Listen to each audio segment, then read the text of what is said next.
সংবর্ধনা সভার প্রথম ভাষণেই গা গরম করে দিল শ্রমিক ভট্টাচার্য। আজকে বিজেপির গতকালই বিজেপির যে রাজ্য সভাপতি নির্বাচন ছিল তার তো সম্পূর্ণটা হয়েই গেছিল। তো আজকে আনুষ্ঠানিকভাবে বিভিন্ন জেলার সাংগঠনিক সংগঠকরা তারা পৌঁছেছিলেন আজকে সমাবেশে। গা গরম করা ভাষণ দিয়ে মুসলিম ভাই বোনদের কাছে টানার চেষ্টা শুরুর দিন থেকেই কিন্তু চালিয়ে যেতে লাগলেন। প্রশ্নটা হচ্ছে, রাজ্যের যে শাসক দল তারা কিন্তু বেশ ফাপড়েই পড়তে চলেছে বলেই মনে হচ্ছে। নমস্কার, আমি তুষার ভট্টাচার্য আর আপনারা দেখছেন আমার ছোট্ট ইউটিউব চ্যানেল স্টেট স্পিক্স। সবার জন্য মনের কথা বলে, ভাবনার খোরাক যোগায়। আমরা বাঙালিরা ভাবতে ভুলে গেছি, ভাবতে আমাদের হবেই। আর আমরা না ভাবলে কিন্তু আগামী প্রজন্মকে আমরা সঠিক জায়গায় বা সঠিক রাস্তা দেখাতে পারবো না। প্রথম দিনের গা গরম করা ভাষণে মুসলিমদেরকে কাছে টানার যে প্রচেষ্টা সেটা কিন্তু শুরু করে দিলেন শ্রমিক ভট্টাচার্য। আসলে এই যে মুসলিম ভোট ছাড়া বিজেপির যে আশাটা একটু মুশকিল, রাজ্য জয় করাটা মুশকিল, সেটা কিন্তু সকলেই বোঝেন। আবার সকলে এটাও বোঝেন যে মুসলিমরা কিন্তু বিজেপিকে ভোট দেয় না। বেশিরভাগ সংখ্যক প্রায় 90% মুসলিমই ভোট দেয় না। তো সুতরাং এই যে অ্যাডভান্টেজটা কিন্তু শাসকরা পেয়ে যায়, তৃণমূল দলটা পেয়ে যায়। সুতরাং শুরুতেই যে ভাষণটা দিয়ে তিনি শুরু করলেন একেবারে সত্যিকারের কথা, যেটা আমার তো খুব ভালো লেগেছে। কারণ এই যে আমরা এতদিন ধরে শুনে আসছিলাম কি Dilip Ghosh lobby, Rahul Sinha lobby, Suvendu lobby, Sukanta Majumdar lobby, কিন্তু কখনো আমরা শুনিনি যে শ্রমিক ভট্টাচার্যের কোনো লবি আছে। এবং শ্রমিক ভট্টাচার্য আমার যতদূর সম্ভব এই লবির বাইরে, আমি যতটুকু খবর রাখি, লবির বাইরে কিন্তু দিল্লিতে তার কিন্তু এই লবির মধ্যে না থাকাতে দিল্লির খুব কাছের একটা মানুষ হয়ে গেছিলেন এবং তিনি রাজ্যসভায় নির্বাচিত হয়েছিলেন। সাহিত্যিক মানুষ, কবি, লেখা কবিতা লেখেন, সাহিত্য সম্বন্ধে তার অগাধ জ্ঞান। তো আজকে তিনি যে কথাগুলি বলেছেন সেটা বড়ই বাস্তবিক কথা, যেটা আপনাদেরকেও হয়তো ভালো লাগবে শুনলে, বা শুনেছেন যারা তারা তো জানেনই, তবুও আমি একটু রিপিট করছি। তারা মুসলিমদের উদ্দেশ্যে বলেছেন যে আমাদেরকে ভোট দিতে হবে না, কিন্তু আপনারা একটু আয়নার সামনে দাঁড়িয়ে দেখুন আগামী প্রজন্ম, আপনাদের যারা পরবর্তী ছেলেরা, তারা হাতে পাথর নিয়ে ঘুরবে না তরবারি নিয়ে ঘুরবে। আমরা চাই আপনারা ভোট দিন আর না দিন, আমরা চাই যে আপনার ছেলে বা মেয়ে পাথরের বদলে বই নিয়ে ঘুরুক, তরোয়ালের বদলে কলম নিয়ে ঘুরুক। আর পশ্চিমবাংলায় গত 12-13 বছর 14 বছরে 90% মুসলিম দাঙ্গা বা যে কোনোভাবেই মারা গেছে। এই যে অসামাজিক পরিস্থিতি তৈরি হয়, যে পরিস্থিতিতে মুসলিমরাই মারছে, মুসলিমরাই মরছে, কারা করাচ্ছে? বিজেপি তো নেই এখানে, তাহলে করাচ্ছে কারা? এটা বাস্তবিক প্রশ্ন। এই প্রশ্নগুলি অনেক আগে মুসলিমদের কাছে পৌঁছানো উচিত ছিল। এই মুসলিম আজকে বিজেপির, আমি বারবারই বলে এসেছি যে শুভেন্দু অধিকারী ডাইরেক্টলি মুসলিম বিরোধিতা করে, এটা কিন্তু বিজেপির পক্ষে ভালো হয় না। আজকে কিন্তু এই যে একটা কাছে টানার চেষ্টা এবং ঐকান্তিকভাবে এটা কিন্তু শাসক দলকে কিন্তু প্রচণ্ড ভাবাবে। কারণ আমার তো মনে হয় এই প্রথম ভাষণেই অন্তত 10 থেকে 15% মুসলিম ভোটার কেড়ে নিলেন নিজেদের পালে। এটা আমার মনে হয়েছে। আজকের যে ভাষণ তিনি দিয়েছেন শ্রমিক ভট্টাচার্য মহাশয়, নতুন রাজ্য সভাপতি, তিনি কিন্তু কম করে হলেও 10 থেকে 15% মুসলিম ভোট বিজেপির ফেভারে আনতে পেরে যাবে, এইটা আমার কিন্তু দৃঢ় বিশ্বাস। অন্তত শিক্ষিত মুসলিমরা তো একেবারেই এনার সঙ্গে থাকবেন। এবং যারা এখনও যারা বই ধার দিয়েও যায় না, বইপত্র দেখে না, তারা জন্ম থেকেই তাদেরকে মানে সমাজ বিরোধী তৈরি করার জন্য যেন রেডি করে রাখা হয়, এরকম প্রচেষ্টা কিন্তু চলে সর্বত্র। আমি শুধু বাংলার কথা বলছি না, সর্বত্রই মুসলিমদেরকে শিক্ষার আলোতে যতদিন না নিয়ে আসা যাবে, সেটাই কিন্তু বলেছেন শ্রমিক ভট্টাচার্য বকলমে, যে আমি দেখতে চাই, মানে আমরা বিজেপিরা দেখতে চাই, কি দেখতে চায়, যে পাথরের বদলে বই হাতে থাকুক, তরোয়ালের বদলে কলম হাতে থাকুক, দুর্গাপূজার বিসর্জনের মিছিল এবং রমজানের মিছিল একসঙ্গে চলুক। আমাদের তো সেটাই সম্প্রীতি। এই যে ভাষণ, আজ পর্যন্ত আমি কিন্তু কারোর মুখে শুনিনি, অনেককে দেখেছি, তথাগত রায় থেকে শুরু করে সুকান্ত মজুমদার পর্যন্ত অনেকের কাজ, কিন্তু এই ধরনের ভাষণ যে মুসলিমকে তোষণবাদী নয়, তার বলছেন যে আমি কিন্তু চাই না আপনারা ভোট দিন, আপনি ভোট দিয়েন না, কিন্তু আয়নার সামনে দাঁড়িয়ে আপনাকে জিজ্ঞেস করুন যে পরবর্তী প্রজন্ম কোন রাস্তায় যাবে, তারা পাথর নেবে না বই নেবে। এই যে ইন্টেলেকচুয়ালিটিটা কিন্তু আমার মনে হয় বিজেপিকে কয়েক স্টেপ, আজকে প্রথম ভাষণে কয়েক স্টেপ এগিয়ে দিল। সারা পশ্চিমবাংলা কিন্তু স্যালুট জানাবে তার এই কথায়, মুসলিমরাও তাকে স্যালুট জানাবে, এটা আমার দৃঢ় বিশ্বাস। জানি না বিরোধীদের কতখানি পায়ের তলার মাটি সরে যাবে আগামী দিনে, কারণ তো কোনো লবি তো কাজ করেনি, এবং তারা যেমন শুরু করে দিয়েছেন, এখনই বিভিন্ন হোয়াটসঅ্যাপ এবং ফেসবুকে দেখা যাচ্ছে অনন্যা চক্রবর্তী বলে একজন মহিলার সঙ্গে শ্রমিকবাবুর বাদানুবাদ কথাবার্তার ছবিসহ প্রকাশ হচ্ছে। এসব তো গেম প্ল্যান চলতেই থাকবে, সাধারণ মানুষও বোঝে, কিন্তু পশ্চিমবাংলা সত্যিকারের কথা খুঁজে পাচ্ছিল না, বা এখনও পাচ্ছে না সঠিক,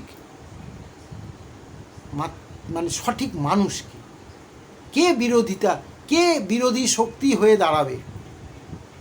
আমি বলছি না যে রাজ্য বিজেপি সভাপতি হওয়াতে তার অনেক শক্তি বেড়ে গেছে, অনেক কিছু হয়ে গেছে, না। শ্রমিক ভট্টাচার্য মানুষটা কিন্তু একটু নিরীহ, এবং বিরোধীরাও বলে যে তিনি ব্যক্তিগত কুৎসাতে বিশ্বাসী নয়, তার মুখ থেকে খারাপ ভাষা শোনা যায় না। এখন আবার বিরোধীরাই বলছেন যে টিএমসির সঙ্গে কি লড়বে, মানে শাসক দলের মুখপাত্ররা বলছেন যে টিএমসির সঙ্গে কি লড়বে। আগে সে সুকান্ত মজুমদার, দিলীপ ঘোষ, তাদের অগ্নিমিত্রা পলদের সঙ্গে লড়ুক, তারপরে তো টিএমসি নিয়ে ভাববে। তো সুতরাং টিএমসি নিয়ে কতটা ভাববে বা কতটা ভাবতে হবে শ্রমিক ভট্টাচার্য মহাশয়কে, আমার সেটা জানা নেই।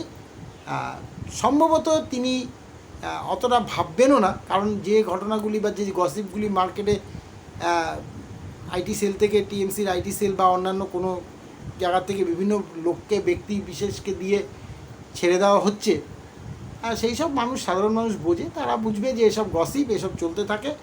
কারণ টিএমসির মনোমতো কিন্তু রাজ্য সভাপতি এবার হয়নি, এইটাকে কিন্তু পশ্চিমবঙ্গের অন্ততপক্ষে যারা শিক্ষিত সম্প্রদায়, আমি বুদ্ধিজীবী সম্প্রদায়ের কথা বলবো না, শিক্ষিত সম্প্রদায় যারা মিনিমাম রাজনীতি নিয়ে একটু আলোচনা করে, পশ্চিমবঙ্গটা নিয়ে একটু ভাবে, তারা কিন্তু বুঝে গেছে যে এইবার লবির বাইরে কাজ হয়েছে।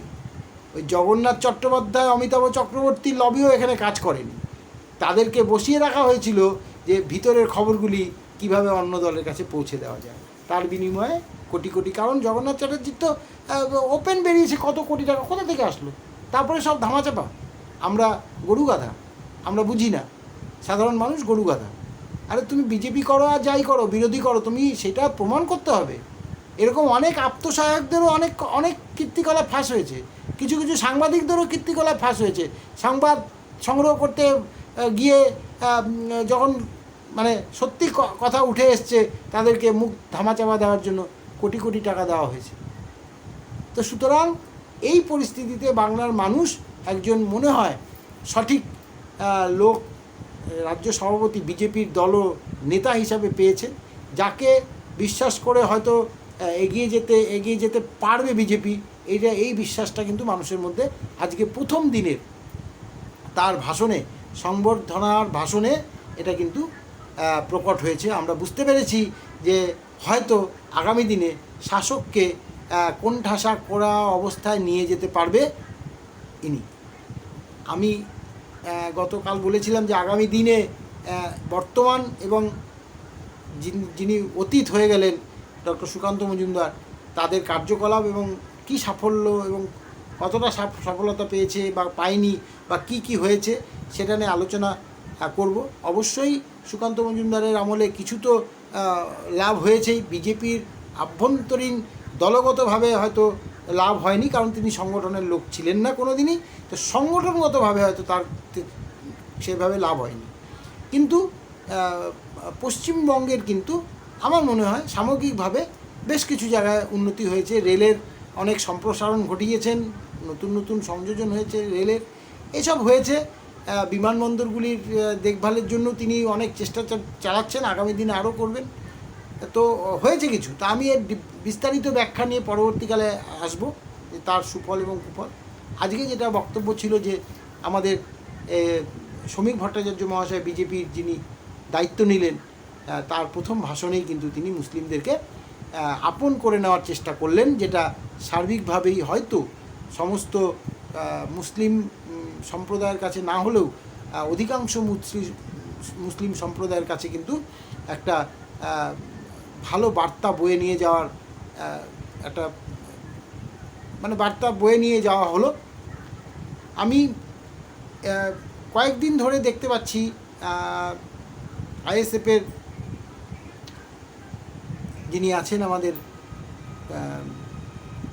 তিনি কিন্তু বিভিন্ন জায়গায় যাচ্ছেন, যে এমএলএ আছেন তিনি কিন্তু বিভিন্ন জায়গায় যাচ্ছেন এবং মুসলিমদেরকে বোঝানোর চেষ্টা করছেন যে কেন যুদ্ধ করছো, নিজেরা মারামারি করছো, পড়াশোনা করো, স্কুলগুলি খোলো। দেখুন একটা স্কুলে 3 জন মাত্র স্টুডেন্ট, তাকে বলতে শোনা যাচ্ছে যে বাইরে নেতাদের ছেলেমেয়েরা বাইরে পড়ে আর তোমাদেরকে এইসব স্কুলে পাঠায়, যেখানে 400টা স্টুডেন্ট আছে, টিচার মাত্র 3 জন। এইসব বলতে তারাও কিন্তু আস্তে আস্তে সমাজ চেষ্টা করছেন, সবাই মিলেই চেষ্টা করছেন, কিন্তু ওই যে পিছন টেনে ধরার লোকের অভাব নেই। ওখানে তো অনেক মোল্লা টোল্লা আছেন, আমি নাম বলছি না, যেমন এরও নাম আমি বললাম না, তো এরকম আছেন আইএসএফের, আপনারা সবাই বুঝে গেছেন কার নাম বলছি। টিএমসির কে আছেন মোল্লা, তার নামও আপনারা জানেন, তারা তো আমি নাম বলছি না। তো ঘটনা হচ্ছে যে এই সব কিন্তু চলতেই থাকবে।